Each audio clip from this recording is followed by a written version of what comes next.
Greetings, students. This is Mr. Greason here. I'm going to be discussing some of the troubleshooting, some of the pitfalls that happen with a lot of beginning horn players, and kind of some ways to fix them.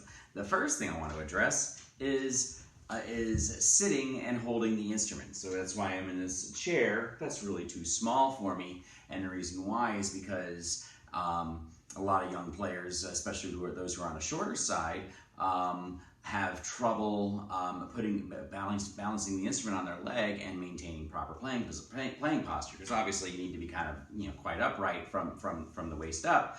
But what happens is a lot of young players will have their feet flat on the floor and then try to balance the rim of the bell on their leg. And if you see right here, well, the horn comes up to my nose. And what young players will end up doing is stuff like this or this, and everything that gets in the way of their sound. So one of the things I always tell young players to do is kind of get on the corner of the chair, and if you set the bell of the instrument on the right thigh like you're supposed to, but then slide the foot back so that it brings the instrument more level with you, and then all of a sudden you're kind of in a proper playing position.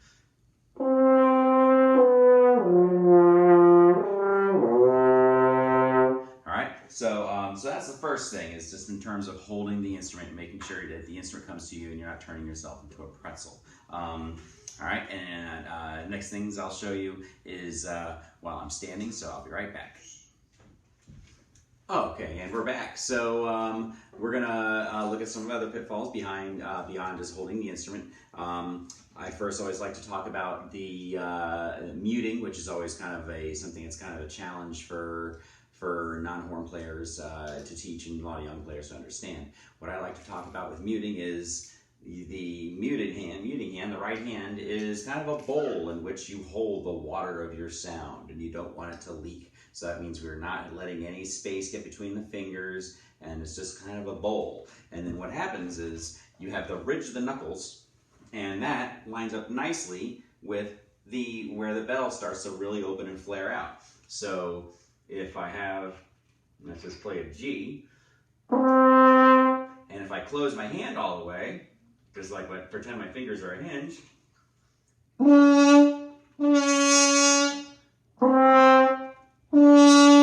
you kind of get what's a proper stop sound for the instrument. So that's always a kind of nice, good measuring stick for muting. So just making sure that that's consistent all the time in terms of where the player mutes their hand. Next thing I want to talk about is the buzz and the embouchure. So the embouchure of a horn is traditionally taught where it's 2/3 upper lip, 1/3 bottom lip, and in terms of the buzz and the aperture, I talk about where you need to kind of have an ooh type of aperture and kind of an ooh feel to the embouchure. And the reason why is because that produces a nice round sound through much of the instrument.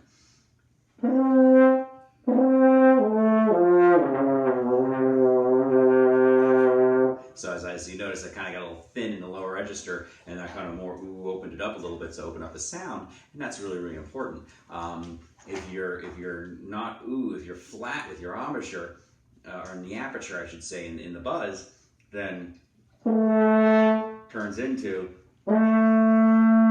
really thin sounding, and that's not what we're looking for in a horn sound. So we want to make sure we're really thinking more of an ooh.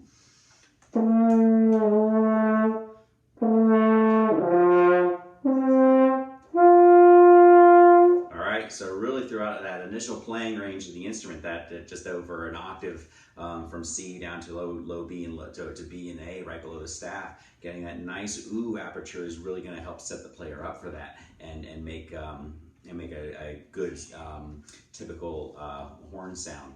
The next thing I want to talk about is articulation. I always talk with my brass players about tip of the tongue behind the top teeth. That's a really nice little tongue twister with lots of alliteration that tells students where the tip of the tongue should be striking behind the top teeth, and letting that happen in terms of it reinforces accuracy and confidence in a student's playing. So as opposed to an air attack, which you don't know when the sound's going to start,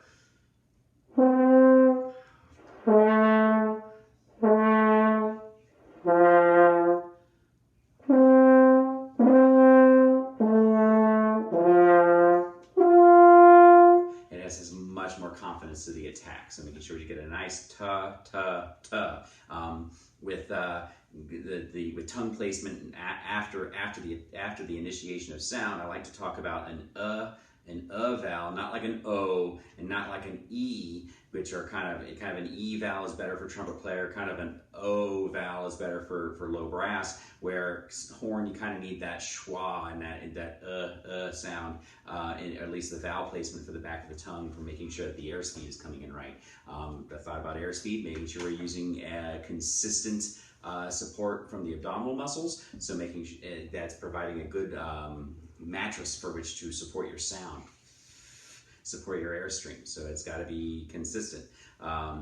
With taking the idea of consistency, we look at accuracy, which is always a challenge for young horn players because the notes are so close together because of that's the nature of the instrument. So no matter where your comfort zone is when you're first starting the instrument, some players feel comfortable starting lower, some players feel comfortable starting higher, but getting consistency every single time. If they're starting, let's say they start on C and they add the first valve, making sure that's a consistent B flat. If they're going down or going up, they're getting D, and it's consistent every single time, so they can match what they're hearing and match match the buzzing, kind of the aural and the physical to that.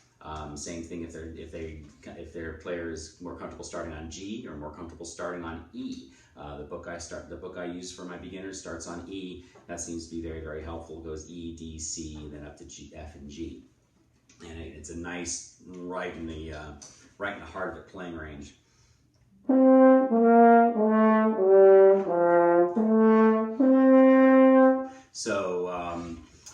So let's just take a recap of some of the things we've covered. We covered seated position, making sure that you can move your right leg. It's kind of like the neck strap for the horn player, your right leg, so that you can adjust it and bring the instrument to you, not you coming to the instrument as the player. Then we talked about muting, very, very critical skill for horn playing. We discussed embouchure, making sure we get that nice ooh round shape to our sound, and just imagining that ooh sound is really going to produce the right airstream for your traditional horn sound. Articulation and then accuracy. So I hope this is helpful for you as you develop as a young horn player, and I wish you the best of luck.